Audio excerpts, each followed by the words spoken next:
If your Ubisoft game is suddenly asking for an activation key even though you already bought it, first, make sure you're logged into the right Ubisoft account. This is the most common reason for the issue. A lot of people accidentally have more than one account, for example, one they made directly and another that got created automatically when linking with Steam or Epic.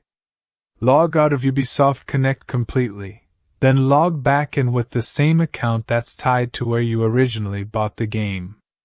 If you're on the wrong account, Ubisoft won't see the game as owned and will ask for a key. If that checks out, try clearing the Ubisoft Connect cache. Sometimes the launcher just needs a reset. To do that, close Ubisoft Connect, then go to this folder on your PC.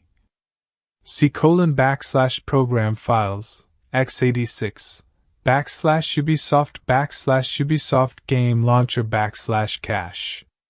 Delete everything inside the cache folder, then restart Ubisoft Connect. That alone often fixes the problem. Next, verify your game files. Corrupt or missing files can confuse the launcher and trigger the key prompt.